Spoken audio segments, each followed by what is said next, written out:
নমস্কার বন্ধুরা, ঘরোয়া ঘরকন্যায় সবাইকে স্বাগত জানাই। বন্ধুরা, আজ আমি করব রুই মাছের কোরমা। আমি এখানে ক পিস মাছ নিয়ে নিয়েছি, এখানে নিয়েছি পেঁয়াজ, এখানে গোলমরিচগুলো, আর এখানে যে পেঁয়াজ বাটা, রসুন, টক দই এবং কাঁচা লঙ্কা আর কিছু পরিমাণ আদা।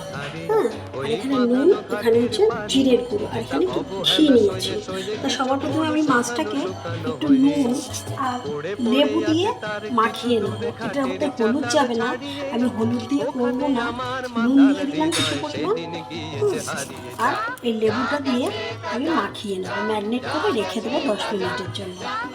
এবার তেলটা গরম হয়ে গেছে, আর এটা সাদা তেলে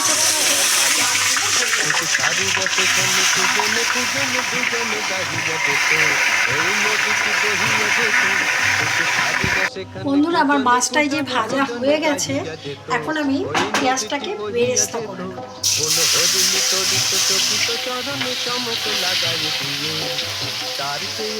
নুন দেবো না, তাহলে গরম হয়ে যাবে। বেরেস্তা করে আমি বন্ধুরা, আমার বেরেস্তাটা ভাজা হয়ে গেছে। তা আমি শুকনো গরম মশলা দেবো, আস্ত গরম মশলা থাকলে ভালো হতো, আমার নেই, শেষ হয়ে গেছে। এখন এই যে পেঁয়াজ বাটা, আদা বাটা, রসুন বাটা এবং কাঁচা লঙ্কা আর টক দই একসঙ্গে আমি সেটা ভালো করে আমি এটা কষাতে থাকবো যতক্ষণ না তেল আসবে, ততক্ষণ আমি জল দেবো। বন্ধুরা, এবার আমি লবণটা দিয়ে দিলাম পরিমাণ মতো, আর জিরের গুঁড়োটা দিয়ে দিলাম, আর এখানে আমি গোলমরিচের গুঁড়ো রেখেছি সেটা দিয়ে দিলাম।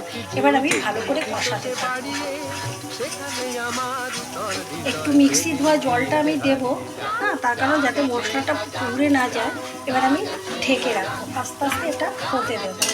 উপর থেকে তেল উঠে আসবে, তারপরে আমি অল্প পরিমাণে জল দেবো। বন্ধুরা, ঢাকনা তুলে দিচ্ছি, উপরে তেলও উঠে আসছে, নিচে প্রায় লেগে লেগে যাচ্ছে। এখন আমি মিক্সি ধোয়া যে জলটা আছে সেটা দিয়ে দেবো, আর কিছুটা আমি বেরেস্তা আমি পুরো করে আমি দিয়ে দেবো, তাহলে একটা সুন্দর গন্ধ বেরোবে। এবার ঢেকে দেবো, ফুটে উঠলে আমি মাছটা দেবো।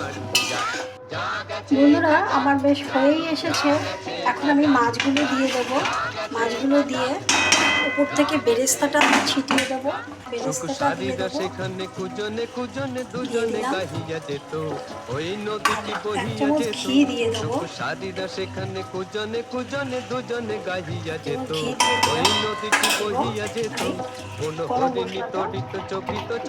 চমক লাগাই দিয়ে তার চেয়ে ভালো চোখ দুটি দেখে যেখানে যেত সে দাঁড়িয়ে সেখানে আমার করুণ হৃদয় সেদিন গিয়েছে হারিয়ে। বন্ধুরা, আমার এই রুই মাছের কোরমা হয়ে গেছে। দেখুন, কালারটাও সুন্দর হয়েছে, দেখতেও ভালো লাগছে। আপনাদের যদি আমার এই রেসিপিটি ভালো লেগে থাকে, অবশ্যই আমার পাশে থাকুন বন্ধুরা, সবসময় ভালো থাকবেন।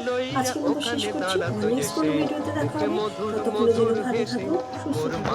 আর বন্ধুরা, আমার ইউটিউব চ্যানেল ঘরোয়া ঘরকন্যা নামে আছে, প্লিজ সাবস্ক্রাইব করে আমার পাশে থাকবেন, এবং ফেসবুক পেজও আছে ঘরোয়া ঘরকন্যা নামে, প্লিজ ফলো করে আমার পাশে থাকবেন। কেমন? রাখছি।